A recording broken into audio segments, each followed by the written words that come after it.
Welcome to another episode of Lightspeed Investing's podcast. Today we've got Tim Melanson here. He is the host of Work at Home Rockstar, a self-improvement podcast that started in 2015 with more than 250 guests interviewed and over 30,000 listens. He's noticed that running a band and a business had a lot in common. And so he developed what he calls a work from home rockstar formula, which is the entire framework for a show. And I'm super excited to bring him on today because I've never seen someone take such a unique approach when it comes to podcasting, hosting, and structuring, in a way that is very entertaining and enticing for the listeners to actually listen in. So Tim, welcome all the way from Canada, man. How are you doing today? I'm doing awesome. Thank you so much for having me on the show today, Phil. Of course, man. So super excited, as I had alluded to earlier, you developed a unique framework. So why don't we Mhm. start off by telling the listeners, how is it that you derived this framework and what was the light bulb moment that goes, running a band and business, I see commonalities there. Well, I was basically doing both things at the same time, really. I was running a business, and also one of the main reasons why I'm actually self-employed in the first place is because of my music. I love to perform, and when I was working, I used to work in a cubicle, and I had a flexible kind of work-life balance at the time, in terms of my company. But then eventually, that company went under. I got laid off. And so I didn't want to get another job. I wanted to do my own thing. And so when I was, running my business, running the band at the same time, I noticed that, you know what, there's a lot of similarities between the two of these things. And eventually, kind of like down the line, one of my clients happened to be a podcast coach. And this was way back in, yeah, 2015. And he's like, you could start a podcast. I think you'd be really good at it. And I was like, I don't know. It took me a little bit of time, but eventually I was like, you know what? I think, yeah, I think this would be fun. You'd give me an opportunity to talk to all these, cool people and, get their insights. And, what the whole band thing did is it actually did help me to kind of like figure out, what success was, because it Mm. did seem like there was a lot of commonalities that I would see, and that's really where the podcast came from. And it's grown from there. I mean, if you look back at my 2015 episodes, they weren't what they are today, but over time, this formula just kind of like came out, right? So what is the formula for just so the audience is aware, right? Because I mean, when I was a guest on your podcast, Mhm. it definitely, was very strategic, right? And also, like I said, entertaining and fun and enticing, just the way that you were able to, ask your questions. Yeah, well, so the whole format and it's conversational, but if you're a guest, you'll know that there is actually a method to the madness, right? So really, it's good note, bad note, meaning that everybody makes mistakes and everybody has successes, and those two tend to go together quite often. But that's the start of it is that we're always going to hit some good notes, we're always going to hit some bad notes, and then the next part is these topics, and there's 7 topics. The first topic is practice makes perfect or practice makes progress. Right. You've practice what you do. The second one is the jam room. And this was believe it or not, this was one of the toughest ones really when I was starting off is where do you work? Where do you find a place to work in your house? Not everybody, sort of has a place that they could put an office, right? And so is Mhm. it the kitchen table? Is it the patio? Whatever it happens to be, eventually you should work towards an office though. So that's a really cool topic to talk about. Yeah. Um, the next one is your band. And if you really want to get some success, you're going to need to have some people that are going to help you along the way. And Mm. so we talk about who it is that maybe it's delegating, subcontracting, that type of stuff, or maybe it's employees. I don't know, but the band is really important. The next one is how to get fans, and that's kind of obvious, right? It's the marketing part of it. How do you bring people in the door? Mm. Um, the next one is keeping the hat full. So when we talk about that, it's about really the positive cash flow. You got to make sure that you're making more money than you're spending. Mm. The next one is instruments. And that's all about tools, really. And especially in today's day and age, there's tons of tools that you can use to get success in your business. And the last one, which was probably the most important one, is learning from the best. And that's all about, you know, whether it be hiring coaches or creating masterminds or having mentors, if it's one of those things that you know, and this is actually a thing that I found was interesting is that you think that people who have all the success are not going to help you. You're kind of going like, oh, they're way ahead of me. What are they going to do? How are they going to help me? But it turns Mhm. out that it's exactly the opposite. People who have success are really generous with Mm. their time, especially if they see something in you. If you're, That's right. hungry for Yep. success, it's really rare that they'll kind of put their hand up and say, I don't want to talk to you. Really, you can go up to anybody. I just had someone on the podcast the other day that read a book and liked the book, contacted the author of the book, ended up working with them. Like it's Right. just you'd think, oh, this person's selling books and they're not going to be, accessible to me, but they are. No, and And great point. yeah, and that really is those topics, those things that you really do have to work on all of them. Yeah. But really you can start one at a time and start to go from there because most of us do start as solopreneurs. You know what's interesting too when I hear all of those ones? I definitely agree with keeping the hat full, right? But I'm Mm. curious, what does that mean in music? I haven't, necessarily heard of that before. So you don't mind elaborating a little bit? That'd be great. Okay, so musicians are notorious for not getting paid for their work. It's one of those things where, if you love what you do, you really love what you do. And that's, most musicians, they're not playing because they feel like they're going to be a millionaire. They're Mm. playing because they really love what they do. And how many times I've been offered a gig for exposure is amazing, right? And that's the thing is that when you're starting a business, you know, oftentimes we start businesses, okay, fine. Some people start businesses, because they're really good at something, right? And that's great. But also, most people that start businesses actually love what they do. And it can be really difficult to charge what you're worth when you love what you do. Does Mm. that make sense? Yeah, absolutely. But it's important because, if eventually, I mean, if you're not making any money, well, then your business is going to go under, and all this love that you're trying to put into your business is going to be all wasted. You Right. really have to make sure you understand that worth, and that's how it really does relate to music. Yeah. No, and I'm with you on that for sure. And it's interesting because, you're actually, and I can tell, you love doing this. You're actually someone who I've met that's put a lot of focus on your podcast, right? And so, I'm kind of curious, like, how did you, I know you mentioned it like briefly, but what was your journey from, business to, working in a band to then not only coming up with this idea of work at home rockstar podcast, but literally like making this your, number one priority. Well, okay, I'm going to try to compress like a 20-year journey Sure. Yeah. into as short a time as possible. Like it started off where I actually went to university. I got a degree in computer science, and I Oh, okay. started working for a tech company. And I was a programmer working in a cubicle, and it was one of those things where the I graduated in 2000, and kind of the tech bubble, especially in Canada, burst right around 2001, Okay. and layoffs were just going crazy. And it was one of those things where I knew that eventually this was going to fall apart, right? And it was one of those things where I was living, I just remember thinking, okay, well, I got another 2 week paycheck. Awesome. At least I'm okay for the next 2 weeks. And so I was always like kind of like living that paycheck to paycheck kind of like atmosphere. And so I thought, okay, I need to find something else. I need to have a backup plan. And believe it or not, the backup plan that I chose at the time, which was the most accessible to me, was the network marketing industry. It was Mm. multi-level marketing.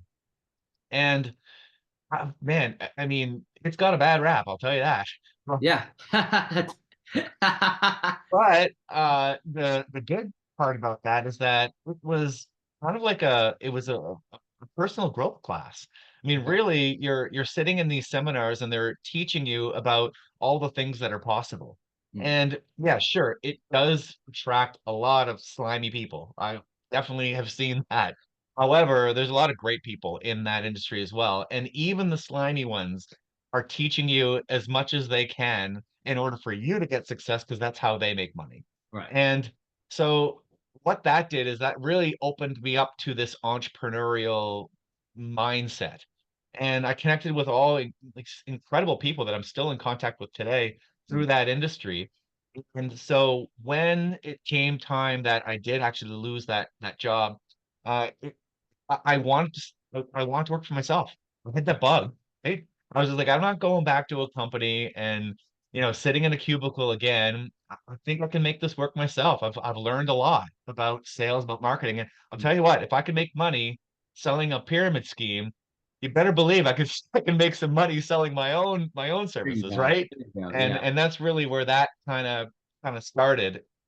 And then moving into the podcast, it was one of those things where I knew that the market that I wanted to reach, like, because my actual business right now has always been in tech. So it started off as a physical. I used to do tech support, go into an office, fix their computers, fix their networks, fix their printers, all that kind of stuff. And it just sort of like kept on morphing from there. I wanted to kind of get away from going into like physically do anything Mm. in an office, and I wanted to work from a laptop. And so now what we do is we build websites and we do marketing and we do branding and all that kind of stuff for companies. And I knew that the entrepreneur was my target market. And so that's where this whole podcast kind of came into play. I was like, okay, well, if I can create a podcast that both the guests and the listeners could be potential clients for my web development business, well, wouldn't that be a win? Mm. And that's really where it was born. So, it's one of those things where the mission really is to inspire more people to become self-employed. Like take the path that I got. I want to give more people that bug because I know that there was so many people complaining about their lives really in Yeah. that cubicle lifestyle that I was just kind of like you don't have to. There's lots of things you can do from home. There's lots of things you can do on your own.